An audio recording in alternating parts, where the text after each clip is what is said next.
जन्म लेते पूत के उछाह से भरे लाहिए, गज भर होई जाला फूल के छतिया।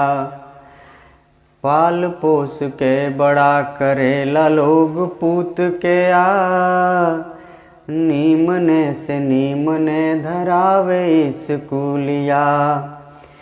होखते बियाह माई बाप के बिसारी देला, तब माई बाप दे आशीष दिन रतिया।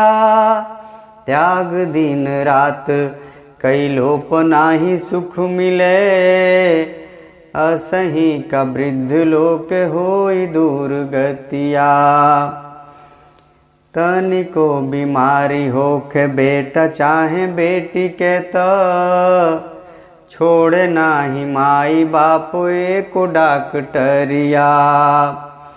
कवनो उधम क के रुपया लगावे लोग, देखे नाही रात बाकी जेठ दोपहरिया। उहे माई बाप जब खांसी देला सुतला में, चार बात कहे रोज बेटवा पतोहिया। तनिको शरम नाही बाटे आज अखिया में, असही का वृद्ध लोक होई दुर्गतिया। बजे के संतान कई उहो परेशान यहाँ, झगड़ा अमार रोज छीन लेला नींदिया। केनहू से बोले बाप मिले अपमान बस, नेकी सब जिंदगी के मिल जाला मटिया। अपने कुटुंब बाढ़ मार देला छतिया प, कष्ट भोगे बूढ़ लोग भीष्म जी के तरिया। कटला अकेले रात खेत खरिहान बीच, असही का वृद्ध लोक होई दुर्गतिया। घर परिवार बदे कर्म लगातार करे, देखे नाही घाम शीत बहरी भीतरिया। उहे जब देहि से बतनी कमजोर होत, फेर लेत बाट लोग कैसे नजरिया।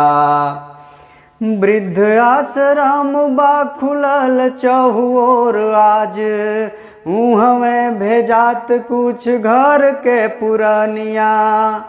बूढ़ माई बाप आज फालतू समान लगे, असही का वृद्ध लोक होई दुर्गतिया। खबर छपल रहे एक अखबार में कि, बेटा आप तो ही कर बाहर नौकरिया। बाप महतारी के बलाश घर में पड़ल, देखल समाज जब खोलल केवड़िया। काहे पद पावते उमाई बाप छूटी जात, जेकरे करम से बचमकल भगिया।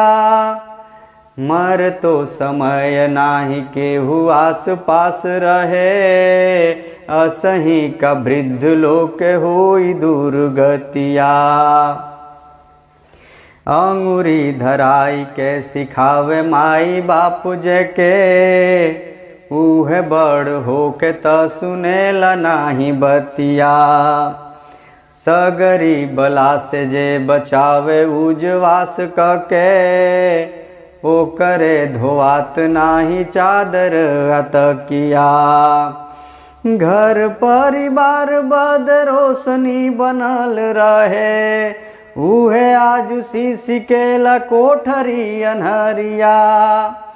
कई गो बीमारी लेके दिन गिनत रहे, असही का वृद्ध लोक होई दुर्गतिया। गतरे गतर देहि बथला कपार पीठ, होके मजबूर लोग धैले लखटिया।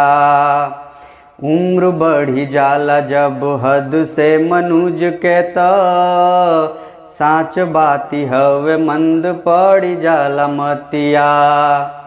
अटपट बात जब निकलेला मुँह से त लइका के छोड़ तब डांटी देला नतिया। मनवा मसोसी मन मन दुख सही जात असही का वृद्ध लोक होई दुर्गतिया। जेकरा गुमान बाटे अपना जवनिया प एक दिन ढल जाई ओकरो उमीरिया। मान आज नाही देत बाटे जे पुरनिया के मान नाही पाई हो झुकते कमरिया। बहुते जरूरी बाट नीक परिवार होखो एक दूसरा से रहे गहिर स्नेहिया। बाकिर समाज जब देखिले त प्रश्न उठे असही का वृद्ध लोक होई दुर्गतिया।